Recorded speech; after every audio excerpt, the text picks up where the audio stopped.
What is up, you guys? The 2024 NBA playoffs are about to begin. I'm not going to have this video done in time, so I apologize. The first games probably already happened. Hopefully the second games have not already happened, but I've been extremely busy this week. I didn't get a play-in prediction video done. That's my fault, / just the realities of being an adult. You have responsibilities that come first over for fun YouTube video stuff. So, without any further ado, I'm going to dive into my predictions. This is scriptless, so if it's a bit sloppy and not the most detailed, that's my fault. It's just how it's going to have to be, because it's either I do it this way or I don't do it at all. We're going to start in the Eastern Conference. The number 1 seed Boston Celtics are taking on the number 8 seed Miami Heat. This is probably the only matchup between either conference where the winner is extremely obvious. The Boston Celtics are going to completely annihilate the Miami Heat in 4 games. I know last year I made a very similar prediction about the Miami Heat in the first round. I thought they had no chance to even put up a fight with the Milwaukee Bucks, and they went ahead and proved not just me, but pretty much everyone wrong. Beat the Milwaukee Bucks, beat the Knicks, beat the Celtics, and then made it to the finals before they lost. I don't think that's going to happen this year. The Heat have not looked nearly as good as they did last year. They are going to be without Jimmy Butler, which is just a dramatic punch in the gut. Honestly, I wish the Chicago Bulls would have won the play-in game, because they at least have a pretty healthy team. Of course, they don't have Lonzo or Zach LaVine, so what am I saying? But I don't know. I feel like the Bulls would have put up a slightly better fight, but either way, we get the Heat versus Celtics in 4. All right, for the first genuinely tough matchup to predict, we have the New York Knicks at the 2 seed taking on the 7 seed Philadelphia 76ers. So Philadelphia has had some woes with their play as of late. I just feel like Tyrese Maxey, Tobias Harris all year, Kelly Oubre about midway through the year, they've all just been kind of performing less and less effectiveness. And Joel Embiid especially, he came back from his injury, they won some games, but if you're actually watching the games, you'll see he is just extremely slow. He is constantly like hunched over, breathing heavily. He doesn't look nearly as dominant as he once did. In New York, though they don't really blow you away with the names on their roster, they've got really good defensive players. Isaiah Hartenstein, Mitchell Robinson, OG Anunoby, and Josh Hart are excellent interior defenders. I think the Knicks are in the top 5 of the league for opponent field goal percentage at the rim, as in they defend the rim the best. Even though they don't really have any like big name rim protectors that you would think of. Mitchell Robinson missed most of the season, so it's not really his doing. So I think Embiid's going to have a hard time scoring inside, which means he's going to settle for a lot of jump shots. They don't really have any good rebounders besides Embiid. That's not going to bode well for their offense. And then New York, I slandered their offense a little bit. Jalen Brunson is a really good player. I had him in my top 20 on my top 100 list. He probably should be in the top 15. You know, I made the list in March. He played really, really well at the end of March and into April. So anyways, because of all that, I'm going to pick the New York Knicks to win this series. It wouldn't shock me if Embiid goes down with an injury midway through the series and he's just done, misses the Olympics, and it's just another year of what could have been with Embiid. I heard an interesting stat the other day. Joel Embiid is the only MVP in NBA history to have never even reached the conference finals. So that's a pretty disappointing reality that we live in. I'm going to go Knicks in 5. Next up, we have the 3 seed Milwaukee Bucks taking on the 6 seed Indiana Pacers. Another injury heavily swaying this series. The Milwaukee Bucks are without Giannis Antetokounmpo for an unknown amount of time. I've heard some takes online saying that he could come back as soon as game 2. I've also heard some takes saying that he's not going to come back at all.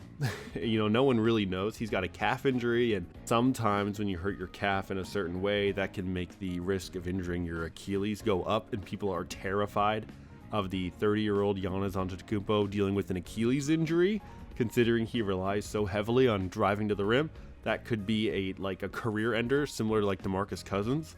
So it wouldn't shock me if he just doesn't play the series and he just rests for the next few months. Maybe he doesn't even play in the Olympics, which would just be pretty sad. He could come back though in game 2 and look just like himself. I don't know. Indiana though, they have been an extremely hot team scoring the ball all season long. They are healthy from what I understand. Tyrese Halliburton has never gone the distance. I don't think he's ever even been to the playoffs yet, so this would be a really like big chance for him to prove himself on like the world stage. Miles Turner does a pretty good job defending the rim. Brook Lopez, though, matches him pretty well.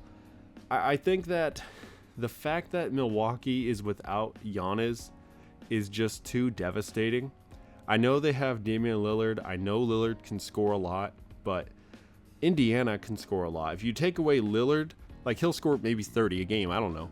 But who else is going to score even 20 a game? Middleton might give you the high teens.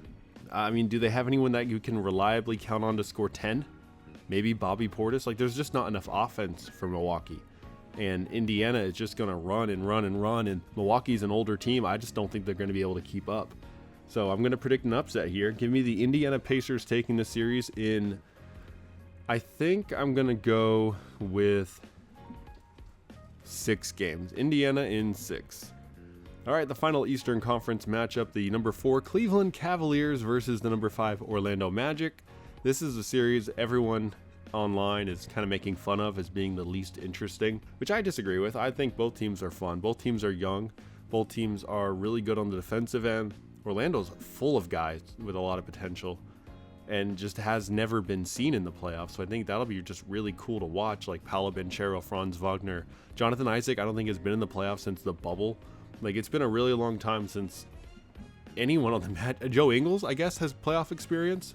I don't know if Markelle Fultz has ever been in the playoffs. Versus Cleveland, who has Donovan Mitchell, who they're just trying to desperately like impress to keep him with the team. There was a lot of talk amongst the Cavalier radio and Cavalier podcasts about how Cleveland definitely, they tanked the fourth quarter of their final game of the season to fall in the standings so they could avoid the Indiana Pacers and match up with the Orlando Magic, which is not something you see done too often. So Orlando obviously has a lot of like, hey, we need to beat this team and embarrass them for doing that. Then you have Cleveland, who's like, hey, we need to desperately get out of the first round. So I think one team is playing with a little bit of like worry, and one team is playing with a little bit of like motivation and drive and like, let's prove people wrong. And I think the motivation and drive is going to win this. I think Orlando is going to win the series. Give me the Magic in 7 games. This is going to be a long one. All right, we're going to move to the Western Conference. 1 seed Oklahoma City Thunder get the 8 seed New Orleans Pelicans, who just barely avoided missing out on the playoffs entirely. But what they didn't miss out on was Zion Williamson going down with another leg injury. This time it's a pulled hamstring, so not as scary as a lot of other leg injuries, but it's one that's going to keep him off the court during the most important few games of the season. Because of that, Ingram hasn't looked very good. McCollum's historically a pretty bad playoff performer. They don't give the ball to Valanciunas enough, plus Oklahoma City plays such a small lineup that Valanciunas is probably going to play like 8 minutes a game because the coach for New Orleans doesn't understand how to like utilize a height advantage and a strength advantage inside. They just want to match their size. Because of that, they're going to run Larry Nance against Chet Holmgren. Good luck with that. The Thunder are going to annihilate them. So give me the Thunder in 4.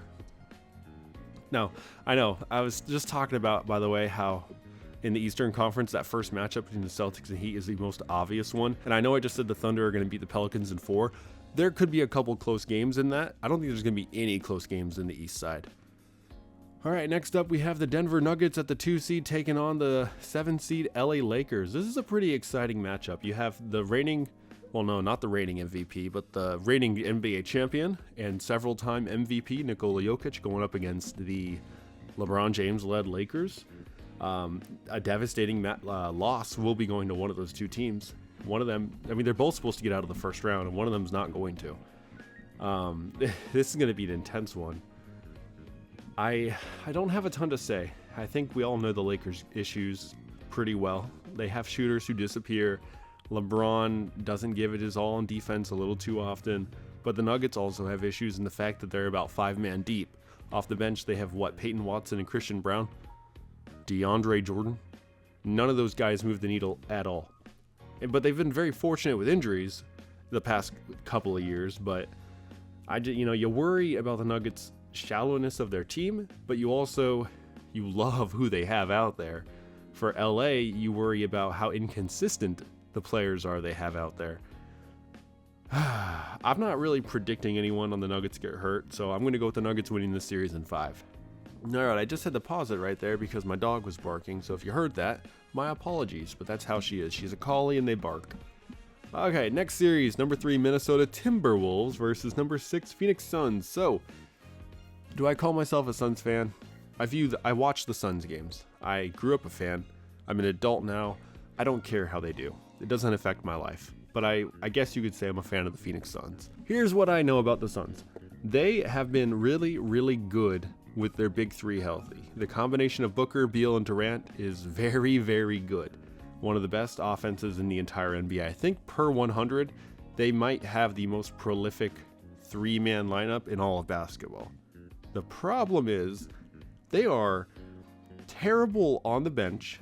Like, they don't have anyone good on their bench. Eric Gordon is liable to go 1 of 7 from deep, and that's his game. You might have Drew Eubanks come in and have a plus-minus of minus 30. Maybe like minus 15. I'm exaggerating a little, but it's not good. And, I mean, is that literally it?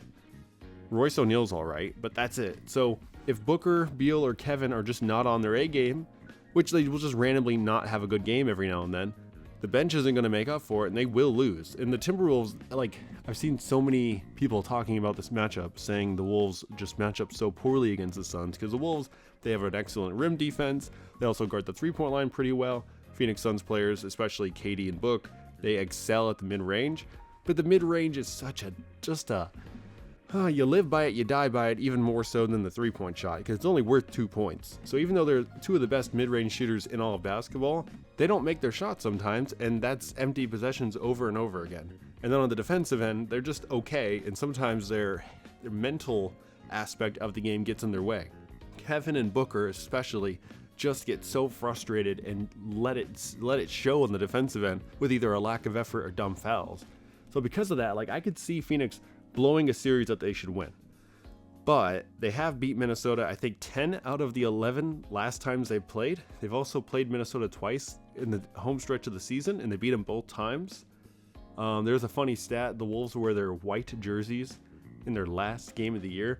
The Suns, in history, have a 22-0 record when they wore those white jerseys, which is just kind of ridiculous. Minnesota, though, Anthony Edwards, he might, erupt. He might have a great series. Rudy Gobert is desperate to prove that he can perform in the playoffs, so he's going to be at 100%. Karl-Anthony Towns has returned from an injury. Mike Conley is desperate for a deep playoff run.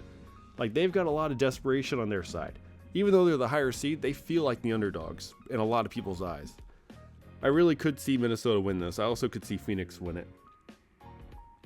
I want Phoenix to win. That's my bias. I think Minnesota's going to win.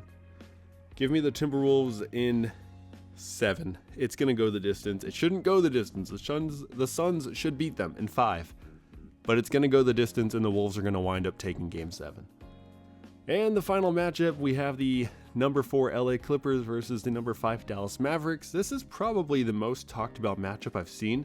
The Mavericks are everyone's pick right now. They finished the season moderately hot. They had a 7-3 record over the last 10, which I'm noticing right now. Every single team in the Western Conference is in the playoffs with either 6-4 or 7-3, and then the Pelicans were 5-5. Like, it's a good conference. Clippers are without Kawhi Leonard, and that is a devastating thing to come back from. They don't know when he's going to come back. Literally, they don't know. They probably don't even really understand what's wrong with him. He's so secretive about his injuries. Paul George and James Harden are going to be good. Harden, not so much. Dallas, though. Luka's playing like the MVP. Kyrie Irving is available and performing well. Derek Lively protects the rim. If their shooters can hit their shots, I'm talking Derek Jones Jr., Tim Hardaway Jr., Josh Green, I think is his name. If those guys can hit their shot, Dante Exum, if they can hit their shots, they're going to win these games, like, handedly. I'm going to pick Dallas to win this series, which is devastating for the Clippers, given all they've poured into this franchise, this roster, this team. I think they've been the most expensive team over the past, 4 years, and they've won 1 or 2 playoff series total. But they're not winning this one. Give me the Dallas Mavericks in 5. So there you have it, my 2024 NBA playoff predictions for round 1. Sorry the video got out late. Sorry it's not the best video. Sorry you can hear my dog barking in the background, but I still like making these videos. I'm going to keep making them. It's just when life gets in the way, life gets in the way. That it is what it is. Comment, like, subscribe. I will see you all next time.